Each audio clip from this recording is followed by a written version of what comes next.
అందరికీ నమస్కారం. European Telugu diaspora ప్రోగ్రాంకి ప్రతి ఒక్కరికి కూడా స్వాగతం.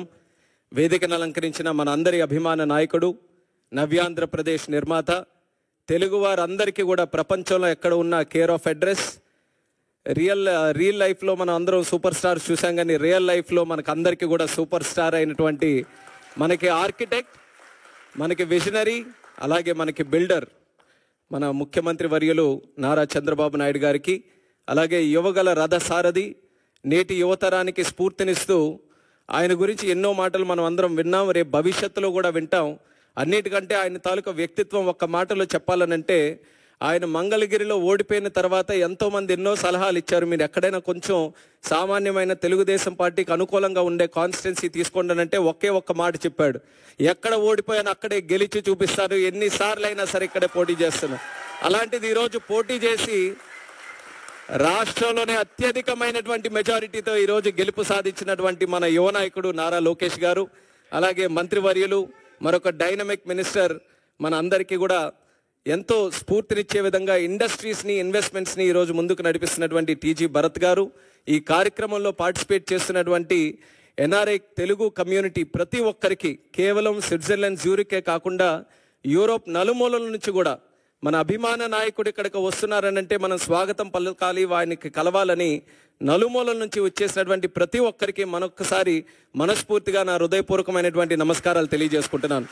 మీకు చంద్రబాబు నాయుడు గారిని చూసిన తర్వాత మీ అందరికీ ఎంత ఆనందంగా ఉందో, నాకు ప్రత్యేకంగా మిమ్మల్ని అందరినీ చూసిన తర్వాత మరింత ఆనందం కలుగుతుంది. తెలుగువారు ఇంతమంది ఇక్కడ అందరూ కూడా ఉన్నారా?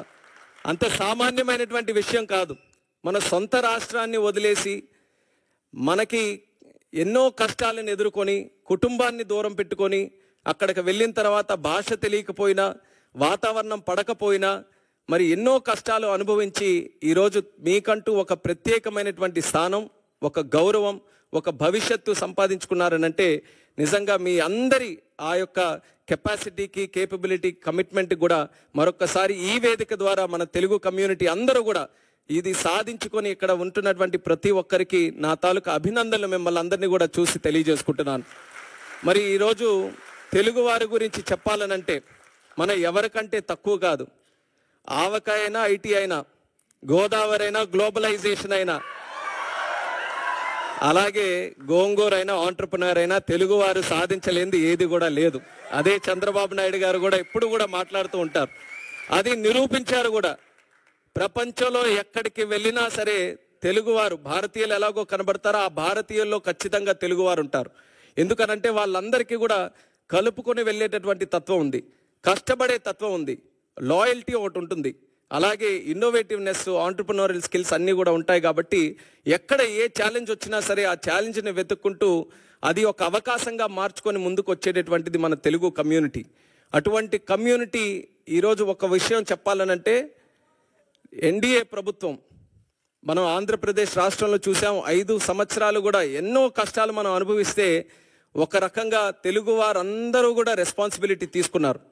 మనం కానీ ఈరోజు రియాక్ట్ అవ్వకపోతే రేపు నష్టపోయేది ఏదో ఒక తెలుగుదేశం పార్టీనో లేకపోతే ఒక రాజకీయ నాయకులో, కొంతమంది వ్యక్తులో కాదు, యావత్ తెలుగు జాతి అందరం కూడా నష్టపోతామని ఆ రెస్పాన్సిబిలిటీ అందరూ కూడా తీసుకొని ఈరోజు ఒక పెద్ద మెజారిటీతో, ఎప్పుడు ఊహించలేనటువంటి మెజారిటీతో, సుమారు 93% స్ట్రైక్ రేట్తో ఒక రాష్ట్ర ప్రభుత్వం వచ్చిందనంటే అది ఫస్ట్ ఆఫ్ ఇట్స్ కైండ్ మన ఆంధ్రప్రదేశ్ రాష్ట్రంలో వచ్చింది. దానికి కారణం మీరందరూ కూడా ఆంధ్రప్రదేశ్ రాష్ట్రంలో ఉండి ఆ రోజు ఓటు వేసినటువంటి వాళ్ళు ఎంత రెస్పాన్సిబిలిటీ ఫీల్ అయ్యి ఆ రోజు కార్యక్రమంలో పాల్గొన్నారో ఎన్ఆర్ఐస్గా ఉన్నటువంటి వ్యక్తులు కూడా చూసాం.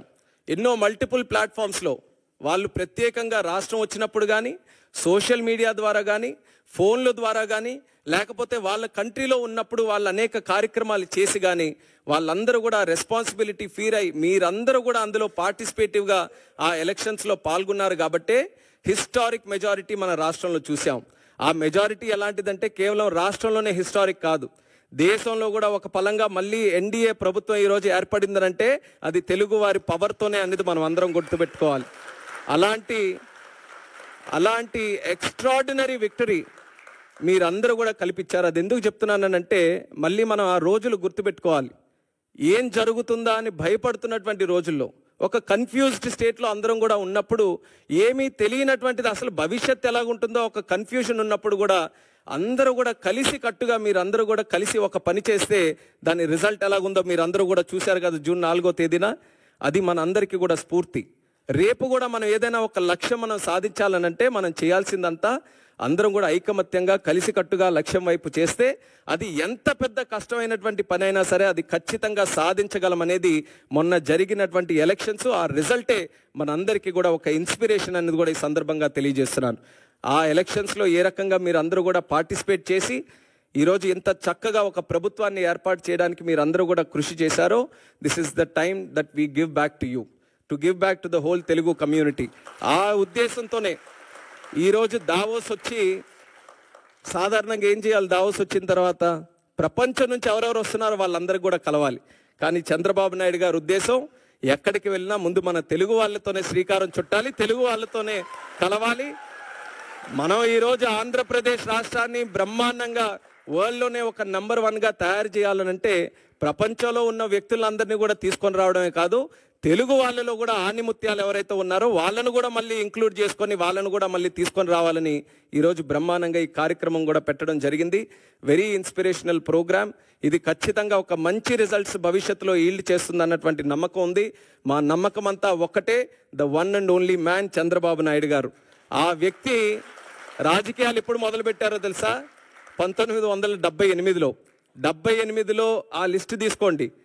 దేశంలో ఎంతమంది ఎమ్మెల్యేలుగా మొదలయ్యారు, ఎంతమంది ఎంపీలుగా మొదలయ్యారు, ఆ లిస్టు తీసుకుంటే వేలాది మంది ఉంటే అందులో బహుశా 1-2 ఉంటారేమో. అందులో ఒకరు ఈరోజు చంద్రబాబు నాయుడు గారు. అయితే వాళ్ళందరికీ కూడా వయసు అయిపోయింది, కానీ ఈయనకి మాత్రం వయసు అవ్వలేదు. నలుగురు యంగ్స్టర్స్ ఉన్నాయి ఈరోజు వేదిక మీద. అగ్రీ చేస్తారా లేదా? నలుగురు యంగ్స్టర్స్, అందరిలో కూడా విజన్లో యంగెస్ట్ ఎవరైనా ఉన్నారంటే చంద్రబాబు నాయుడు గారు. నేను ఎప్పుడు కూడా చెప్తుంటాను, మేము వయసులో యంగ్ కానీ ఆలోచనలో మాత్రం మాకంటే యంగ్. ఆయన స్పీడ్ పట్టుకోవాలంటే మాకు ఇప్పటికీ కూడా చేత కావట్లేదు. ఆయన గైడెన్స్, ఆయన తాలూకా మెంటర్షిప్ వల్ల ఈరోజు మేము కూడా చిన్న స్థాయి నుంచి ఈరోజు ఈ స్థాయి వరకు నేను కూడా ఒక యంగ్స్టర్గా నేను చెప్తున్నాను. నాన్నగారు చనిపోయిన తర్వాత ఒక కుటుంబ పెద్దల ఆయన దగ్గర చేర్చుకొని ఈరోజు 3వసారి కూడా ఎంపీ గెలవడానికి ఒక మంచి మెంటర్షిప్తో మాలాంటి నాయకుల్ని మళ్ళీ పార్టీలో తయారు చేస్తూ ఈరోజు రాష్ట్రానికి అందిస్తున్నారంటే అది ఆయన తాలూకా దూరదృష్టికి, ఆయనకి ఈ జాతి మీద ఉన్నటువంటి కమిట్మెంట్కి అది ఒక చిత్తశుద్ధి అనేది కూడా ఈ సందర్భంగా తెలియజేస్తున్నాను. టుడే ఆయనతో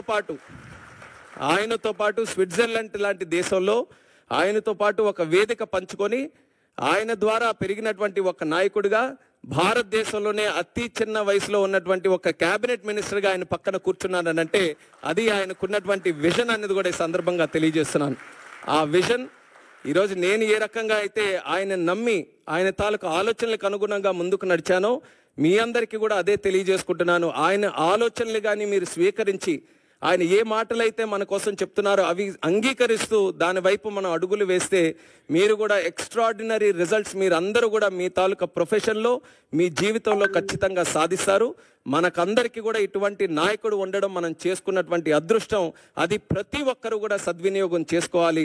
అది రానున్న రోజుల్లో మనం అందరం కూడా ఈరోజు ప్రపంచంలో తెలుగు వాళ్ళు ఎంతోమంది ఎన్నో పెద్ద పెద్ద కంపెనీలకి ఉన్నతమైనటువంటి స్థాయిలో ప్రాతినిధ్యం వహిస్తున్నారు. అంటే దేశంలో ప్రపంచంలో ఏ కంపెనీలు చూసినా సరే తెలుగు వాళ్ళందరూ కూడా మంచి పొజిషన్స్లో ఉన్నారు. అంత కెపాసిటీ మన తెలుగు వాళ్ళకు ఉన్నప్పుడు మన తెలుగు ల్యాండ్ ఎందుకు ప్రపంచంలో నెంబర్ 1 ఉండకూడదు? అది ఆయన తాలూకు ఆలోచన. అందుకనే అమరావతి లాంటి క్యాపిటల్ నిర్మిస్తే కేవలం ఆంధ్రప్రదేశ్ రాష్ట్రానికే కాదు, భారతదేశానికే కాదు, ప్రపంచం అందరూ కూడా గర్వంగా చెప్పుకునే రాజధాని మన ఆంధ్రప్రదేశ్ రాష్ట్రంలో ఉండాలని ఆయన శ్రీకారం చుట్టారు. మనకేంటంటే 5 సంవత్సరాలు కరెంటు కట్ చేసినట్టుగా అంధకార ప్రదేశ్ అయిపోయింది ఆంధ్రప్రదేశ్ అంతా. మళ్ళీ ఈరోజు 1000 కిలోవాట్లు ఉన్నటువంటి ఒక బలాన్ని, ఒక ఎలక్ట్రికల్ ఒక పవర్ స్టేషన్ని మళ్ళీ ఈరోజు అందించినట్టుగా చంద్రబాబు నాయుడు గారి తాలూకు పనితీరుతో ముందుకు నడుస్తున్నాం. మీ అందరికీ కూడా ఆహ్వానిస్తున్నాం, మళ్ళీ కనెక్ట్ అవ్వండి. ఏ రకంగా ఎలక్షన్స్లో రెస్పాన్సిబిలిటీ తీసుకున్నారో స్వర్ణాంధ్రప్రదేశ్ నిర్మాణంలో కూడా చంద్రబాబు నాయుడు గారి తాలూకా నాయకత్వంలో అందరూ కూడా కలిసికట్టుగా పనిచేద్దాం. మీతో పాటు ఒక తెలుగు వ్యక్తిగా అందరం కూడా కలిసి తిరిగి మన జాతికి, మన ప్రాంతానికి, మన రాష్ట్రానికి మంచి చేసే విధంగా అందరం కూడా కాంట్రిబ్యూట్ చేద్దామని తెలియజేసుకుంటూ, సివిల్ ఏవియేషన్ మినిస్టర్గా ఉన్నాను కాబట్టి ఆ 2 విషయాలు చెప్పకపోతే మీరు కూడా మళ్ళీ నన్ను పట్టుకుంటారు. మీరందరూ కూడా దేశం అంతా తిరుగుతున్నారు, ప్రపంచం అంతా తిరుగుతున్నారు, మళ్ళీ మీకు కనెక్ట్ చేసే బాధ్యత నాదే. కాబట్టి ఈరోజు చాలామంది రిప్రజెంటేషన్స్ కూడా డెన్మార్క్ నుంచి, బెల్జియం నుంచి, బ్రసెల్స్ అవన్నీ కూడా చాలామంది రిప్రజెంటేషన్స్ ఉన్నాయి. డైరెక్ట్ ఫ్లైట్స్ కావాలని నేను తప్పకుండా దాని మీద ప్రత్యేకమైనటువంటి దృష్టి పెట్టి ముందుగా చంద్రబాబు నాయుడు గారి తాలూకా డైరెక్షన్లో మనకుండేటటువంటి ఎయిర్పోర్ట్స్, ఒక 7 బ్రహ్మాండమైన ఎయిర్పోర్ట్స్ మన రాష్ట్రంలో ఉంటే డొమెస్టిక్ కనెక్టివిటీ ఇంప్రూవ్ చేయడానికి లాస్ట్ 6-7 మంత్స్ కూడా కృషి చేసాం, బాగా పెరిగింది. ఒక ఎగ్జాంపుల్ నేను ఇవ్వాలంటే సార్ కూడా అదే చెప్పాం. డిసెంబర్ 2023లో విజయవాడ ఎయిర్పోర్ట్ నుంచి సుమారు 98,000 ప్యాసింజర్స్ ఫ్లై అయితే మళ్ళీ 1 ఇయర్ తర్వాత డిసెంబర్ 2024 ఆయన చీఫ్ మినిస్టర్ అయిన తర్వాత సుమారు 1,45,000 మంది పెరిగారు. అంటే 45% వరకు కూడా ఇంక్రీజ్ అయింది. అలా ఎయిర్ ట్రావెల్ కూడా ఈరోజు రాష్ట్రంలో పెరుగుతూ వస్తుంది. ఎయిర్పోర్ట్స్ కూడా పెంచడానికి ఆయనకు మంచి ఆలోచనలు ఉన్నాయి, దాని పరంగా కూడా చేస్తాం. దానితో పాటు ఇంటర్నేషనల్ కనెక్టివిటీ మనకుండే సిటీస్ నుంచి కూడా ఇంప్రూవ్ చేయాలనేది సార్ కూడా మాకు గైడెన్స్ ఇచ్చి ముందుకు నడిపిస్తున్నారు. అది ఖచ్చితంగా నాకుండే పొజిషన్ని సద్వినియోగం చేసుకొని మన రాష్ట్రంలో ఇంటర్నేషనల్ కనెక్టివిటీ కూడా ఇంప్రూవ్ చేయడానికి నా వంతుగా ఫుల్ కమిట్మెంట్తో నేను పనిచేస్తాను. మీరు కూడా స్పెసిఫిక్గా చెప్పిన విషయాల్లో కూడా ప్రత్యేక ఫోకస్ పెడతానని కూడా ఈ సందర్భంగా తెలియజేసుకుంటూ, ఈరోజు ఈ కార్యక్రమంలో పార్టిసిపేట్ చేసే అవకాశం రావడం నిజంగా నేను ఎంతో సంతోషంగా భావిస్తున్నాను. అలాగే ఇక్కడికి విచ్చేసినటువంటి ప్రతి ఒక్కరికి కూడా మరొకసారి నా హృదయపూర్వకమైనటువంటి ధన్యవాదాలు తెలియజేసుకుంటూ మీ అందరి దగ్గర సెలవు తీసుకుంటున్నాను. జై హింద్, జై జన్మభూమి. చూసారు కదండి, మరి ఈ వీడియో కనుక మీకు నచ్చినట్లయితే ఒక లైక్ కొట్టేసి మీ అభిప్రాయాన్ని కూడా కామెంట్ బాక్స్లో తెలియజేస్తూ ఇలాంటి ఇంట్రెస్టింగ్ అప్డేట్స్ కోసం మా ఛానల్ని సబ్స్క్రైబ్ చేసుకోండి.